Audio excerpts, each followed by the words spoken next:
Hai sahabat Kompas.com, saat kita terjebak macet di jalan ibu kota pada siang bolong yang terik, kita mungkin berpikir sedang berada di tempat terpanas di dunia. Tapi apakah kalian tahu, kondisi itu belum seberapa dibandingkan fenomena yang terjadi belakangan ini di Eropa. Ya, sebanyak 6 negara di Eropa kini tengah dilanda gelombang panas yang ekstrem akibat perubahan iklim di mana suhu terus meningkat. Tak tanggung-tanggung, fenomena ini bahkan sampai merenggut banyak korban jiwa.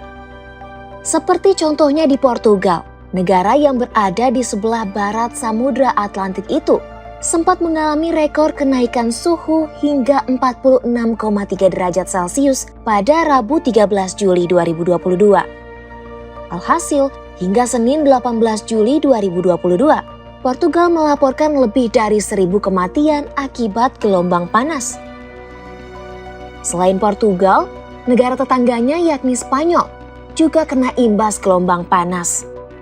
Akibatnya, hampir setengah dari pegunungan Sierra de la Calabria terbakar dan menjadikan peristiwa itu sebagai kebakaran terbesar sepanjang sejarah Spanyol. Tak hanya kebakaran hutan, gelombang panas di Spanyol juga menewaskan lebih dari 500 penduduk. Negara selanjutnya yang terkena gelombang panas adalah Italia. Salah satu dampak yang dirasakan warga Italia adalah persediaan air. Pasalnya, masyarakat yang selama ini bergantung pada air di aliran Sungai Po kini harus membatasinya lantaran aliran sungai tersebut mencapai rekor ketinggian terendah. Kemudian gelombang panas juga menghantam Perancis. Selain menyebabkan kebakaran hutan, gelombang panas juga membuat lebih dari 10.000 orang di barat daya Perancis dievakuasi. Kenapa begitu? Ini karena suhu wilayah tersebut mencapai 42 derajat Celcius.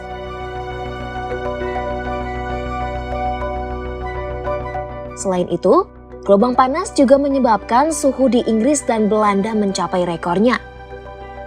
Inggris mengalami rekor suhu tertinggi, yakni hingga lebih dari 40 derajat Celcius. Rekor suhu tertinggi juga terjadi di Belanda, yakni melebihi 30 derajat Celcius. Seperti Portugal, kedua negara ini juga berpotensi melaporkan angka kematian penduduk akibat gelombang panas. Nah, berbicara soal gelombang panas, lalu kenapa ya fenomena ini bisa menyebabkan banyak korban jiwa? Apakah kondisi di sana memang sebegitu parahnya? Ternyata, menurut Kepala Organisasi Layanan Medis Darurat St. John's Ambulance Martin Berry, kondisi itu memang bisa terjadi. Ini tak lain lantaran tubuh manusia akan mengalami reaksi serius jika berada di tempat dengan suhu terlalu tinggi. Ia mencontohkan, seseorang awalnya akan merasa pusing, haus berlebih, dan banyak mengeluarkan keringat. Nah, ketika keringat yang fungsinya mengatur suhu tubuh tak kuat lagi dengan panas, maka seseorang akan memasuki zona bahaya heat stroke dengan ditandai saat suhu tubuh mencapai lebih dari 40 derajat Celcius. Jika hal ini berlangsung lama, seseorang bisa mengalami kehilangan kesadaran, bahkan meninggal dunia. Oke, itu dia ulasan soal gelombang panas ekstrem yang melanda Eropa. Jadi jelas ya, kenapa kok fenomena ini bisa menyebabkan kematian? Kalau gitu, sekian Oh Begitu kali ini. Sampai bertemu di video-video lainnya. Dan simak informasi menarik lainnya hanya di Oh Begitu Kompas.com, jernih melihat dunia.